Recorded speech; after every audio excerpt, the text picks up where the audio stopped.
everyone, welcome back to my channel. My name is Alice, and if you're new here, thank you very much for stopping by. And if you've not subscribed, please now, why have you not subscribed? Join the family. So now today, at least from the title of the video, I know you already know what we're going to talk about. Now this was something I actually did not realize throughout my 5 years in school till now, and I'm making a video to try to make sure people out there are better informed, especially my people like medical laboratory scientists out there. When you think about it, you feel, oh, final year project is not a big deal. Back in my time, now I'm talking a lot from experience. 2-3 years from now, a lot of things can change, but for now, at this point in time, when you want to pick a final year project, I know there are a lot of reasons why we pick final year, why we pick whatever project we're picking while in school. From finance to what you think would be easier to handle project wise and all. Trust me, there are a lot of reasons why, probably right, probably wrong, probably valid or invalid reasons why we actually pick our final year projects. Now, for me, from experience, my final year project is not something I'm proud of. Funny enough, I don't even have a copy of my final year project. No, that was not intentionally, but that was imagined. That's how it is. So now I am actually doing these tips to kind of give you an insight. I'll mention the tips, and I'll explain why I want you guys to take these points very important actually. Now the very first point, pick something from your area of interest. Don't just look at 500 level as it is right now. Back then, I think that was what happened to me. We were kind of short-sighted. Let me speak for myself. I was kind of short-sighted. I didn't think about what I will do in the long run.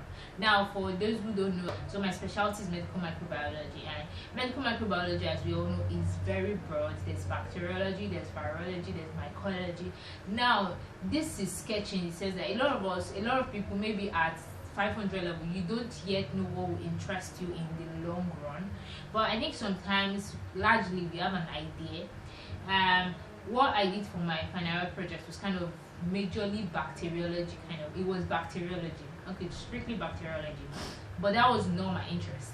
At that point in time, I actually wanted to do something regarding, like, actually in line with my interest, but my supervisor and some other factors, I was just like, let me just do this one last after 5, like, it's just to get the grade. Actually, that was my mindset at that point in time, that it's just to get the grade.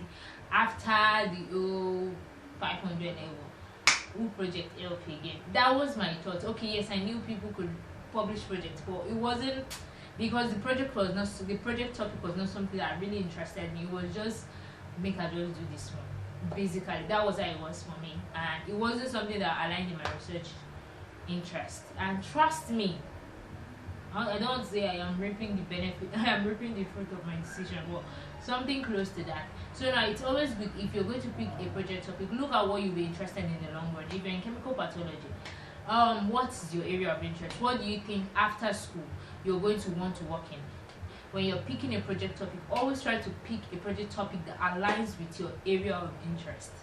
Please, I am begging you. Now, at the end of this video, if you watch till the end, I'm most likely going to tell you reasons, the background reasons why I'm saying all this thing, because actually there was a reason that brought up this video. So now I'm going to actually say that at the end of the video, so watch till the end. Now, the second point is read research papers.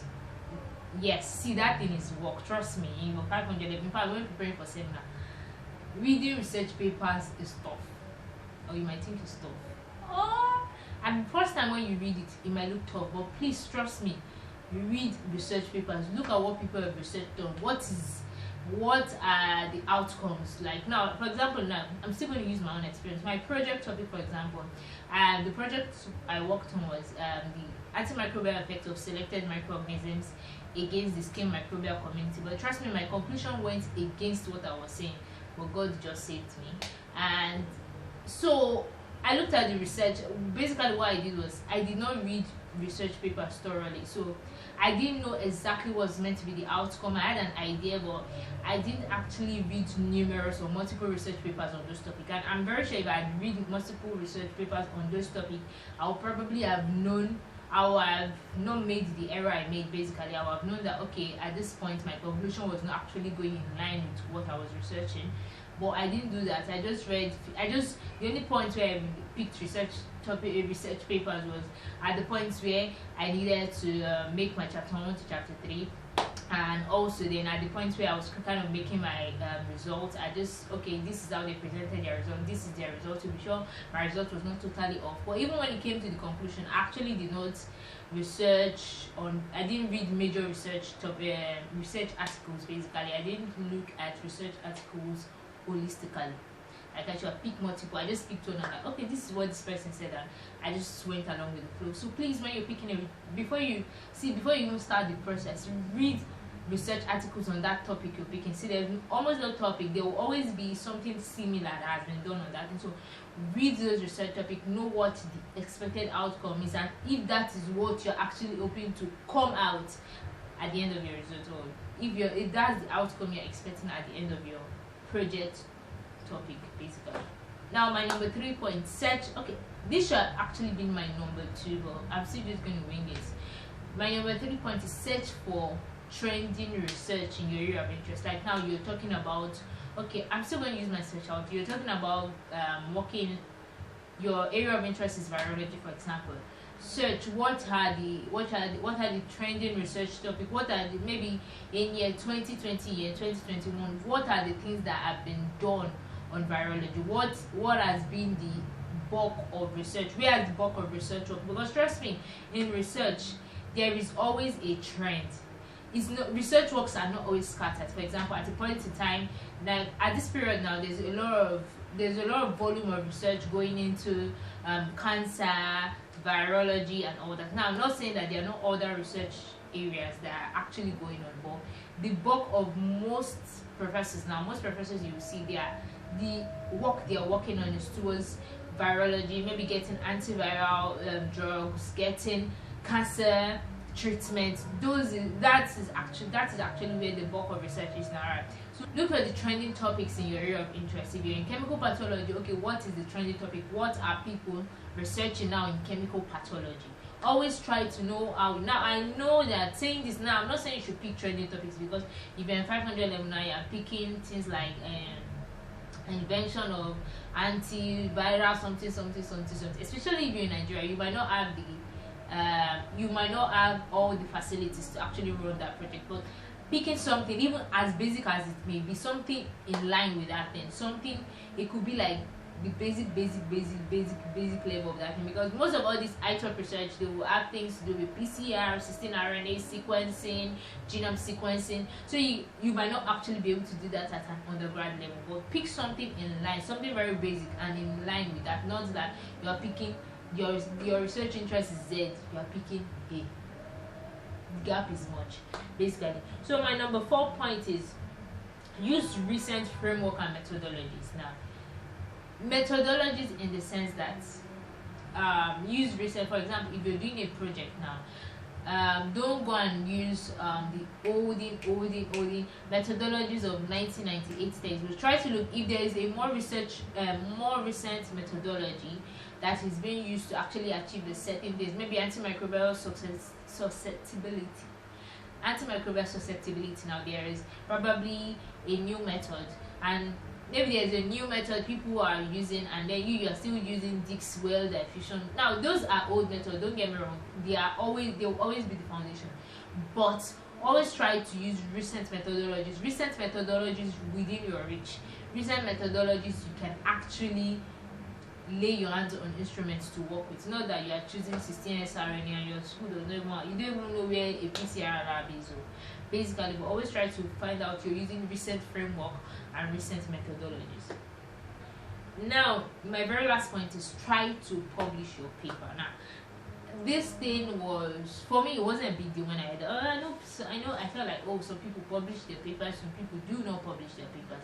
It wasn't a big deal for me back then. We just wanted to finish school, do projects, get an A, because project is literally 6 units.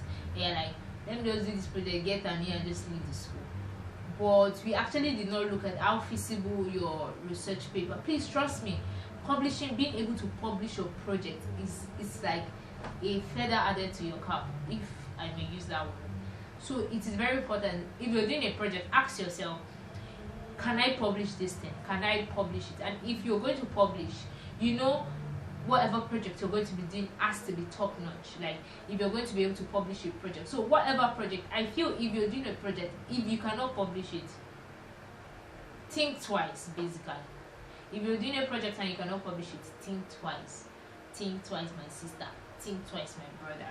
Basically, so I would really love you to think twice if you're doing something you cannot publish. So whatever project you're doing, always try to make sure you publish. Try your as much as possible. Give it your all to look for a way to actually publish your research work.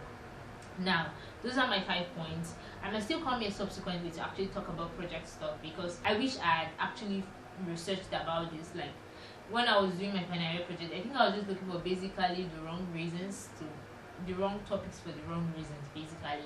And I actually wish I had actually come across a video of someone, or I've searched. Actually, there are videos online, maybe not medical laboratory science related, but there are actually videos online. I wish I've actually searched and found those videos and probably watched it before picking the project topic. Now, that being said, now the reason for those of you who watch till the end, which is this is the end. Now, the reason why I'm saying this is because some of us might want to actually further when it comes to do your masters. Most people want to go further, do their masters, or go further basically in their education. And I've noticed that most of the time, especially for medical laboratory science, going abroad, if you want to do project based, you need to work on research. And most people want to see your past research experience. They want to see what you can offer. They want to see what you can bring to the table. And for us in Nigeria, yeah, not everybody really has. I think since I left school, I've not had any opportunity to really work on anything research. So most people, the very far foundation of your research, past research, current, will be your project. Meaning that whatever you did in school will still be really, really required for when you're actually trying to pursue your masters, or pursue your masters in whatever field, when you're trying to get supervisors, when you're trying to look for people who's research. And if you, trust me, if you have if you have past current research, if you have past current research that you've done that is in line with whatever you're about to do, trust me, it gives you an edge. It gives you a lot of edge. But when you're totally blank, you have nothing to say that you've done a past research on something, there had probably been no opportunity. Imagine you just left school and you just want to go straight for a master's, or you just did your internship and your NYS and you really could not do any research in those periods. It is the grace of God, basically, actually, because whatever you're saying is just word of mouth. And most people there, they don't really look at just your academic score, like first class, second class, third class kind of thing. So they also want to know how much you know of that research, because for masters, nobody wants to come and sit down and start teaching people from the basis. Oh, this is what virology is, or this is what you should do in virus, or this is the methodology. They always want people who can actually add to the team, who can actually add. Trust me, I wish I can go deeper.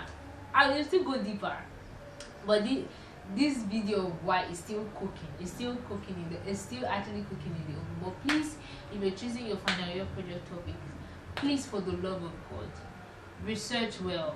Don't just pick it because you want to get an A, and that's a good reason, obviously. But whatever you're picking, if you're picking your area of interest, work hard at it, and I'm sure you will get a very good grade. But please do not pick a project topic for the wrong reasons. So now, if you're like me, that picked project topic for the wrong reasons during undergrad, please, if you can, in the comment section down below, let me know what reasons actually pushed you to pick whatever project topic you worked in during your undergrad.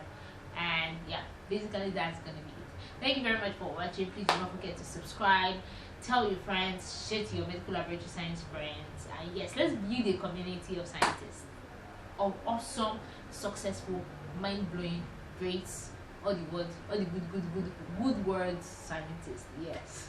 Thank you very much. Stay blessed.